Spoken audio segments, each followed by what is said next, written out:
Welcome to episode number 49 of Around the World in 80 Tangos. Today we make a wish come true for our friend Susanne from Berlin.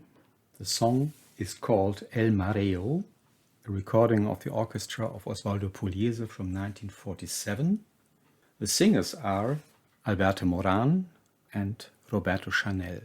The song was written in 1933 by Julio De Caro. The lyrics written by Mario Cesar Gomila. Unfortunately, De Caro never recorded this song, but so did Osvaldo Fresero with Roberto Rai and as an instrumental, the inevitable Francisco Canaro. About Julio De Caro we talked a lot in our episode number 20, but there is a story between De Caro and Osvaldo Pugliese. Yeah, there is a lifelong relationship. Pugliese adored Julio De Caro, although they come from different backgrounds socially and politically. De Caro was more an upper-class guy. He came from a wealthy family. Pugliese was from a working-class background, and he was a dedicated communist. Under the impression of the civil war in Spain in 1936, he became communist, and he had to fight a lot because of that. And he also struggled with De Caro, but he always respected the artistical heritage of Julio De Caro. And in his first recordings with his own orchestra, it sounded very De Caro-like. He also used the arrangements, the original arrangements of De Caro a lot. In this piece we really can hear which way Pugliese wanted to go. And let's listen to a part of this piece where the violins get really incredible intense.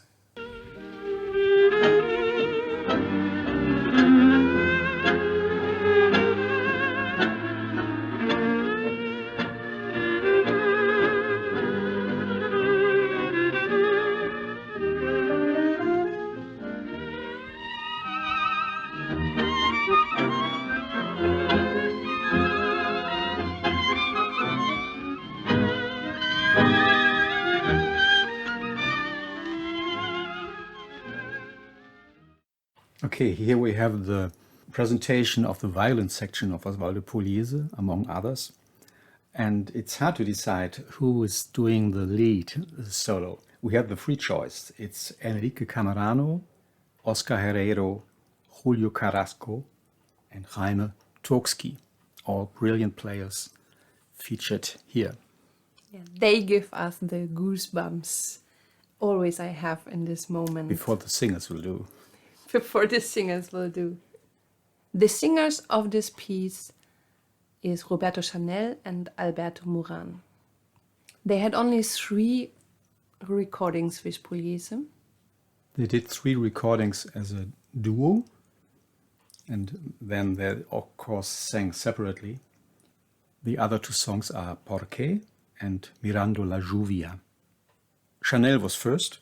He was the first main important singer of the orchestra of Osvaldo Pugliese, and he was not first choice. So in this time he was rejected by many as ugly because he was tall, skinny, and he had an Arab profile.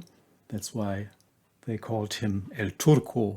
So everybody of Eastern background is Turco in Argentina. But he succeeded. He became a match with Pugliese. So Pugliese Chanel is something very, very important. His real name was Alfredo Mazzocchi, and the announcer Julio Jorge Nelson, well known as the author of Margarita Gautier, we had in episode number 40, he thought this is not a good name for a singer, so he chose the name Chanel, Roberto Chanel, which sounded cool. In this time the singers get much more important than before. So also Osvaldo Pugliese needed a singer who is more romantic or more in the romantic style. That's true. This was demanded by the audience. And it was normal that the good orchestras, the successful orchestras, had 2 singers because you needed one guy from the street. We presented Roberto Chanel in Corrientes y Esmeralda of Osvaldo Pugliese, which is the perfect song for this guy. who has a very special way to pronounce and to have a cool way to sing. On the other hand, you need somebody who is more romantic. Of course, Roberto Chanel also was able to sing romantically, but Pugliese looked for somebody else. And found Alberto Moran. He found Alberto Moran, who stayed nearly 10 years with the orchestra. And the first advice he gave him was he asked him to sing mezza voce, media voce, half voice. So he wanted him to sing on a low level to sound more romantic. So this was something Moran didn't like so much. They both were very professional, so they prepared very well for the songs. They carefully chose the numbers they would sing, and both played the guitar, so they could learn the songs by heart and then play them and accompany themselves. So they really went into the songs. And especially Moran was famous for his intense, often he sang with closed eyes, and he really went through all the sufferings, the crying, whatever. He was a very favorite of the ladies. And after a while, the people stopped dancing and stood there watching Alberto Moran. So now we know why D'Agostino said the moment the dancers will stop dancing and watching the singer, something get wrong. Yes, he would never have allowed this to André Vargas. What have you done to my heart that follows you with his forgiveness and caresses the wound like your life?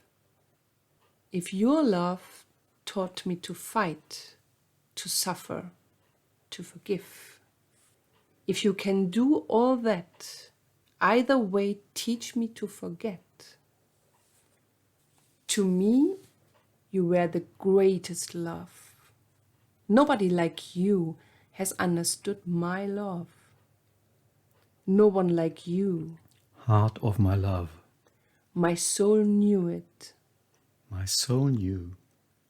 Dream of my life. Sweet wound of my love. So this time we read the lyric together. You will soon understand why. And some people say that the lyrics of Mario Cesar Gomila were a bit too flat, too romantic. They sometimes didn't fit in this very negative and more psychoanalytic way of tango lyrics. And this is why also some critics say that Pugliese did not really care for the quality of the lyrics. So he was more into effects, into big emotions. Therefore, he was looking for that sort of stuff. Alberto Moran was born in Italy. He was born in Italy in 1922. His family went to Buenos Aires when he was 4, and his original name is Remo Andrea Domenico Recagno. Nice name. In the 50s, he was among the big four singers in Buenos Aires: Alberto Castillo, Edmundo Rivero, Jorge Vidal, and him. These were the big names. And he stood with Pugliese for 10 years, not so Roberto Chanel. Chanel left Pugliese in 1948 because of the circumstances. So 1948 was in the first presidency of Juan Domingo Perón. He ruled Argentina together with his wife, Evita. And among many other things, lots of censorship and hardship for artists happened. And Perón and Pugliese, they just didn't match. Pugliese didn't like Perón, and neither Perón liked Pugliese. So sometimes the police would arrest the whole orchestra in front of a venue where they're supposed to play. And they kept them as long as the performance was planned. So one day Chanel was just fed up. He left to have a more quiet way to work. Sometime later the circumstances softened, so he wanted to come back to Pugliese, but Pugliese was strict. He said, once you left, you're out. It's a pity for us, pity for them. Yeah. Later he sang with other orchestras like Florindo Sassone. And then he became sick. He slowly went blind, and his final occupation was the ownership of a kiosco in Coro. And with this little sad story, we say goodbye from our episode number 49 from around the world in 80 tangos, and we make a wish come true for Susanne from Berlin. The song is called El Mareo. El Mareo means how you feel when you had a major blow, when somebody left you really loved. So it's like dizziness and feeling nausea, whatever you like. A recording of Osvaldo Pugliese and his orchestra in 1947 with Alberto Moran and Roberto Chanel, two singers in this time. The song was written in 1933 by Julio De Caro. The lyrics, Mario Cesar Gomila. Thank you for traveling with us through tangos we love, and we hope you enjoyed. This was Daniela and Raimund, Tango Mundo, Berlin. Take care, stay healthy. Bye bye. Bye bye. Fuiste para mí el mejor querer. Nadie como tú has sabido mi amor comprender. Nadie como tú desconocido de mi alma conoció, de mi vida, dulce herida de mi amor. Sueño de mi vida, dulce herida de mi amor.